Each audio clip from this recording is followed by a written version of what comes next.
Welcome to Happy Homes and Gardens. I'm your host. My name is Daphne Royse. I am a real estate broker, architecture, and interior designer. Robots and drones are our feature. They can do things precisely and tirelessly. They can go places are impossible and too dangerous for humans. Ostrich Air is one of a few companies that build drones, rovers, and robotic systems to change dreams into reality. I'm excited to have Jonathan Collazo, who is CEO, and Derek Stevens, who is CTO of Ostrich Air, to tell us more about Ostrich Air. How are you guys? Good, how are you? I'm doing great. Tell us about who you are and what you do. So I'm Derek Stevens. I'm the CTO of Ostrich Air. I have a background in mechanical and aerospace engineering. I've been working on drones for over a decade now. And most of my career has been spent at various startups in the Bay Area doing a variety of different things, from delivery drones to self-driving cars to flying cars. So I like doing things with, the cutting edge technology and seeing how we can push the boundaries and do new things. And I'm Jonathan Collazo. I'm the CTO of CEO. He's the CTO. I stole his answer. And I've been doing hands-on. So I'm actually, all my experience comes from actually working on prototypes for companies and doing consulting for those companies when it comes to drone technology. So I've been doing it for a really long time as well. Where did your company name Ostrich Air come from? Ostrich Air comes from the fact that we wanted to build and push the boundaries of the technology. And when we were looking for the name Ostriches, we figured out they were really big, which we were going to make big drones, but they couldn't fly, which was perfect for us because we were going to try to do stuff that seemed impossible. And it's a great fit with our company, because right now what we ended up doing is doing white label for a lot of big companies. And what that means is we're taking companies' dreams or ideas and we're making them a realization engineering wise, and signing basically NDAs or contracts stating that they made it, not us. So that's what the whole white labeling is, which gives us an insane amount of experience of creating just very unique, one-of-a-kind robots for different purposes. What Ostrich Air currently can build for your customers? We are at that point where we can almost build anything. So as long as it flies and drives, actually even some stuff that we built doesn't do either. So as long it's I guess cutting edge robotics. So if you have some kind of issue or a problem that needs to be solved with a robotic solution, we would come up creatively with that idea and actually create that robot to be able to do the job for you. So that we do specialize in air and ground, but we also have worked on pretty much everything in between. Do you do anything in space? We have designed stuff for space. It has never been used, but we have designed stuff for space. Great. Yeah, that's our feature as well. What are the important parts in drones and robots? So in the drones and robots we build, basically everything's important because we are building them specifically for a certain task. So we are picking every component for that specific task. But to kind of cover an overview, there's really two main sides of these devices. You have the power side and then the brain side. So on the power side, you have things like motors, your motor controllers, or some people call them ESCs, depending on what type of motor you have. You have the battery or whatever you're using for power. It might be an engine or fuel cell or anything of that nature. And then depending on whether you're a drone or rover, you either have propellers or you have wheels. Or it might be tracks or another type of system like that to move it. So that's your main power side, and that's how you take your energy and put it into motion somehow. But then on the brain side, you have generally a flight controller or some sort of computer that is the brains of the device. Although in some cases, depending on what you're doing, the brains might actually just be a human who's directly controlling your drone or rover. But often there's some sort of a computer on board. And then you have different communications that it'll have, as far as it often have a GPS link, depending on what it's doing. And then a radio link to go to the controller, or it might be a satellite link or a cell link to communicate with the ground station or whatever it's operating it, or maybe it's just whatever is observing it. And then you can have a myriad of sensors and payloads, as far as cameras, lidars, radar, and a range of different things that can be put on it, depending on what its task is and what it needs to do. Would I be able to say, is it more like a hardware and software part of it Yeah. for the body and brain? Yeah, so these are components, the hardware components, and then software is very important as well, because that actually, is what the computer uses to tell it, what it's doing and how to do it.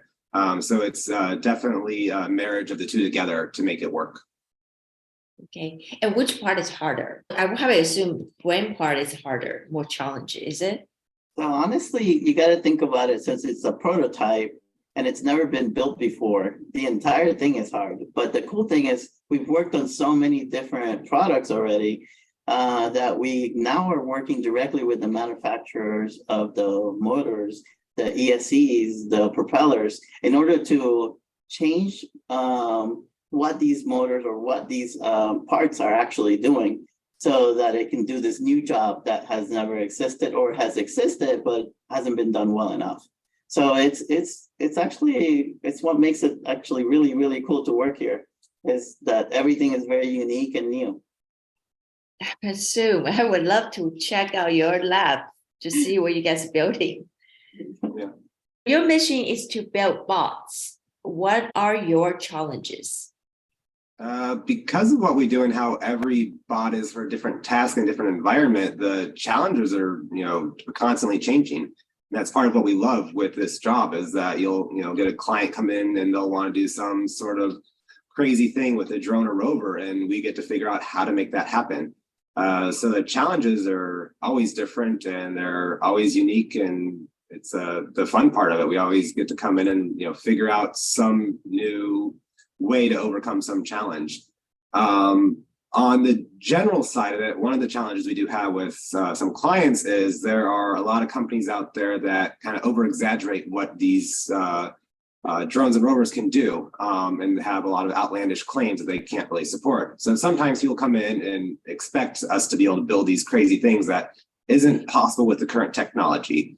And there's lots of great things they can do, and they can help in so many different ways. And so it's just kind of managing our clients' expectations of, okay, here's what the technology can actually do right now and how it can help you right now, and making sure, they don't have too lofty of expectations of it being able to do things that it just can't do right now. So that's one of the challenges we have with some clients. And actually, a lot of that also, you got to think of the future. So we know what technologies are coming and what's changing to be able to maybe get closer to that reality for that client. So a lot of times when he says, managing those expectations is taking that build and creating it in a way that it can scale to those new technologies. That way they're never stuck and they don't have to start from scratch. So that's a big help for the companies. What is the average time frame from customer to until you finish the product? It depends how complex it is. And that's always based on their budget. So it's depending on the client's budget, we can take in account how many hours it's going to take to build something for them. And that kind of leads to what level of production that robot will get to. So some of them can take years, others, a couple of months.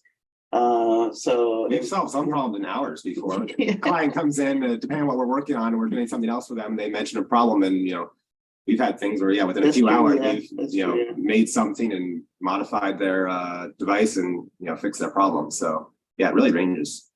Wow, that's great. And you have a high-speed drone are used for Hollywood movies. Tell us more about these projects. So our background started with drone racing. So we love high speed and pushing technology.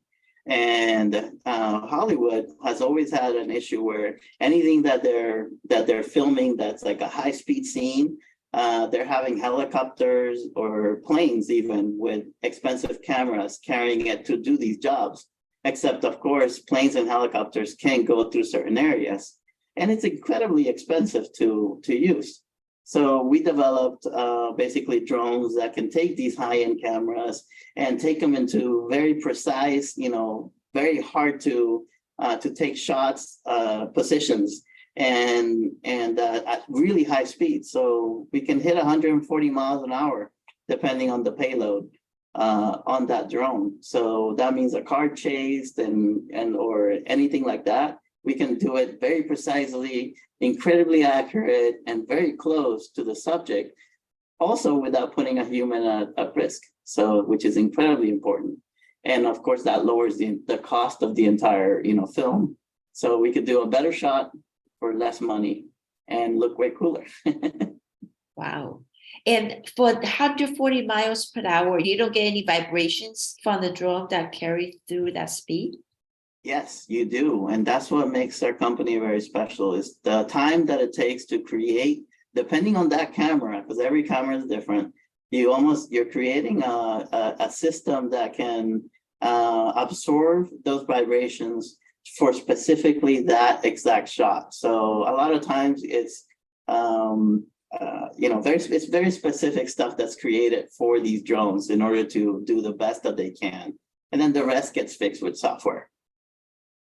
How excited you built all the different and unique products. Yes. So if you could build one thing to save the world, what would it be?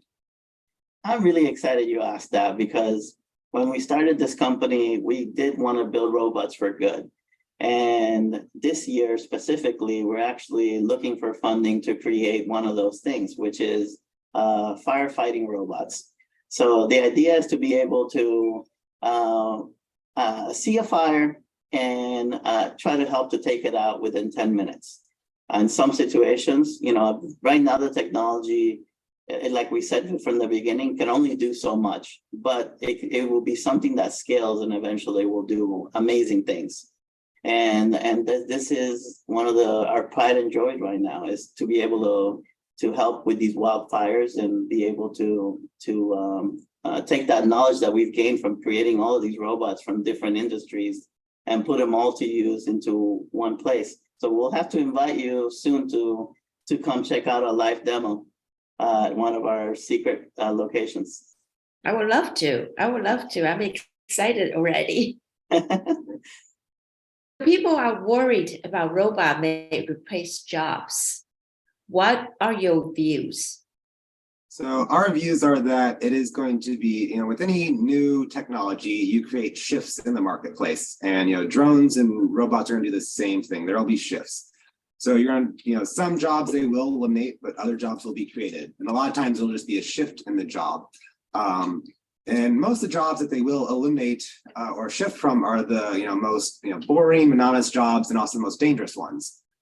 So one example right now the drones are used for a lot is for inspections. So there's all types of structures that have to get inspected on a regular basis, from bridges, cell towers, windmills, things like that. And so before you had to send somebody up on the tower, hundreds of feet in the air, hanging under the bridge to do the inspection and see all these points on the structure and make sure there's no cracks or anything like that. Now, instead of somebody climbing it or climb under the bridge, they have a drone pilot comes in and flies a drone, and they can fly to all these different areas, and it's much safer and much faster. And so now they can do better inspections and do them faster than they could before without risking anybody's life doing it.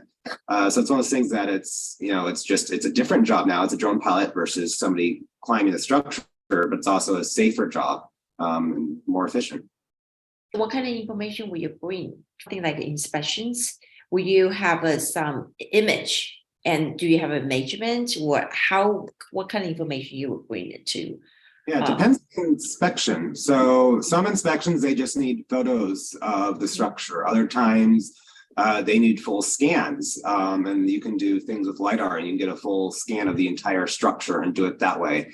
Other times they want, different types of imaging as far as, thermal or infrared or things of that nature. And so with it, again, you can, change the payload of the drone and, change what its capabilities are and, really get the information that the client wants, which, varies a lot from structure to structure and from company to company. Okay. And I'm excited about your battle bots will be featured on television on February 2nd. Please tell us more about this TV show. So BattleBots it's a worldwide competition of robots that are 250 pounds. And honestly, the competition is basically world-class engineers trying to outdo each other on this arena. And the reason we did BattleBots is because our company, since we do a lot of secret stuff and we could never talk about what we actually built, we wanted a way to an outlet that we can show the world what we can actually do. And it just seemed like the perfect venue is to create a robot in a very short time to compete against world-class engineers. And what we decided to do is every engineer and every person that we picked for this team had never built a BattleBot before in their lives. And the reason for that is because we wanted to bring that fresh perspective and to show again that we can do this without ever tackling, something like that. And it turned out that we ended up with some of the world's best. We have Lauren Carpenter, which is a co-founder of Pixar that helped us with the creative. We had Andres Overbeeki, who is a designer for F1 cars and exotic cars to do the look of it. We had an ex-Boeing material scientist, Kevin Slattery, that was to help us with materials. And then, of course, I think we ended up at close to 40 engineers. Yeah, around 40. Around 40 engineers to build this robot within 2 months. The design process and idea process was a lot longer, but the actual build time was around 2 months, which is for any company and anybody is an insane undertaking. And we went to Vegas and performed, and we're excited, that we made it into this competition that they only allow 50 people at, and got to compete. And we're looking forward to everybody seeing us on February 2nd. Good or bad, we made it, right? So, check us out. We'll be happy that'll be on Discovery Channel on the 2nd. It's robotic combat. I don't know if you actually mentioned that part. So yeah, robotic combat. Yeah. Sorry. Robots, fighting each other and trying to basically fight to the death. Wow. Is that what that means, the battle bot name from? Yeah, sorry, I wasn't very specific there. Okay. And how big is it and how heavy is it?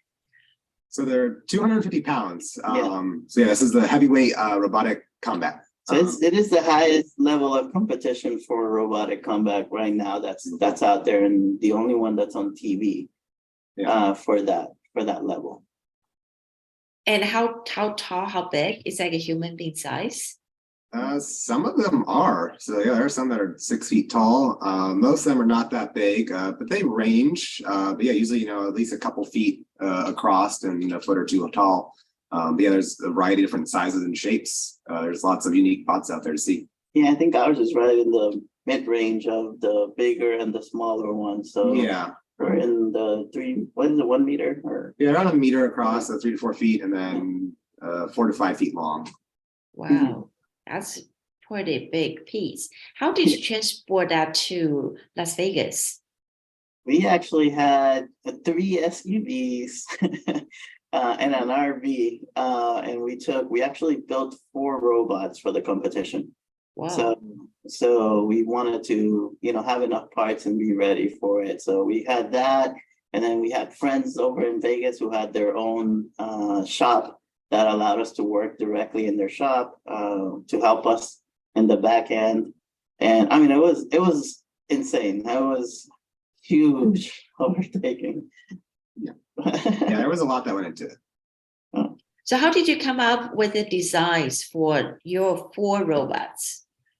So the designs, I mean, the designs came from trying to fit within the rule book. So they have a gigantic rule book for battle bots, and you have to build within those parameters. And we wanted to build something unique, which is why I was saying that we had to get engineers from all over the world that were, top of their class to be able to make something different.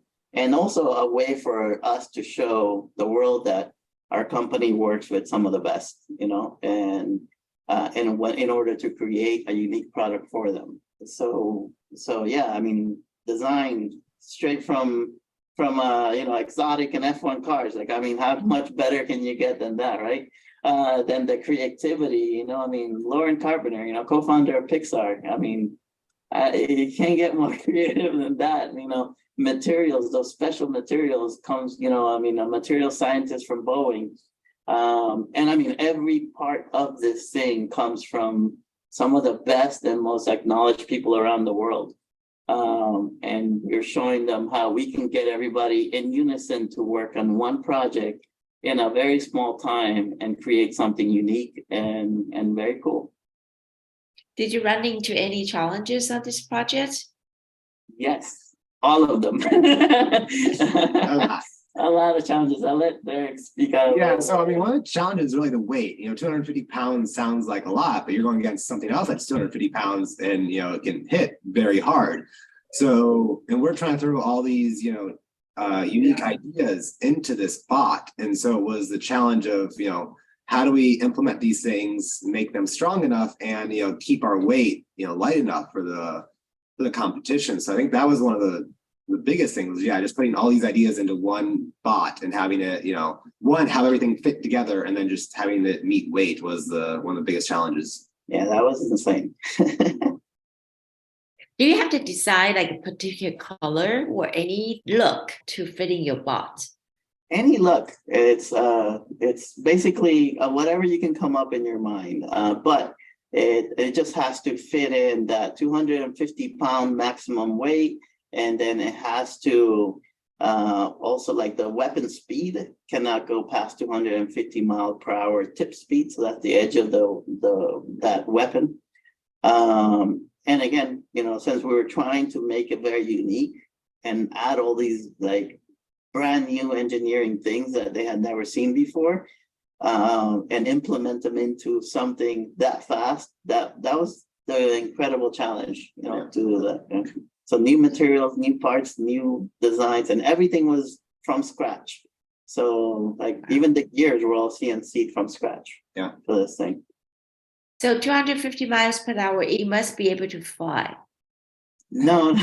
No? No, this is a ground robot. Ground robot, okay. Yeah, this is a ground robot. So this will be a ground robot. But yeah, I mean, honestly, if you turn those blades into, it would lift off the ground. If you give them make that an airfoil, you could probably get, you can really, you can have that thing get off the ground. Yeah. And actually, that actually brings something interesting from that robot. So all these robots can be flipped over. And so there's a way, I mean, you have to come up with a creative way for it to flip back. And one of the crazy things that we decided to do, which would be unique and never seen before, is we actually designed and created a cold air thruster, which is, I'm going to let Derek explain what a cold air thruster is, because he'll say it in a better way. Basically, it's a rocket nozzle. Those rockets, usually you're putting combustible fuel through it, but this you're just doing highly compressed air. That's the same concept. You put highly compressed air through the nozzle and it creates thrust for you. So when you said that if it could fly, yeah, this thing would be able to fly, except because of that 2-month window, we did create it and we never got to put it on the robot for 2 reasons. One, it was way too unsafe. It was so incredibly powerful that it was bad. And we didn't have enough time to make reiterations of it to make it safe. But also it was a weight issue. So that 250-pound weight issue was critical, where and they don't give you 1 pound. So if you're over that 1 pound, no matter how cool it is, they do not let you use it. So that was another sad thing, to not be able to use some of those cool technology that we're bringing in. Wow, that sounds like very challenge. Just try to meet the requirements. Yep. And tell us on Discover Channel what time on February 2nd your show will be aired. So February 2nd at 8 p.m. Eastern time. 8 p.m. So 5 p.m. our time in West Coast. I believe Yes, so. I think so. But I mean, I would check your schedule because Yeah. I'll check the TV schedule. But you do want to mark February 2nd and BattleBots show. And, Okay. whatever time that is for that area will be the best way to really see it. We always stream it, so we forget what time it actually comes on here. See the issue. I mean, or you can set it from now on DVR, Yeah. That way you don't miss it. Right? Okay, I would definitely want to watch your show on TV. Tell us how people can find you when they want you to help them to build something. So people can go to our website, which is ostrichair.com, and they can see some of the projects we worked on, at least the ones that we can show. And if they have any questions, they can email us at info@ostrichair.com. Great. Well, that sounds very excited. Thank you very much, Jonathan and Derek, today for the wonderful information that you provided to my listeners. Well, thank you, Daphne, as well. We really appreciate you taking the time today. It's our pleasure. Thank you.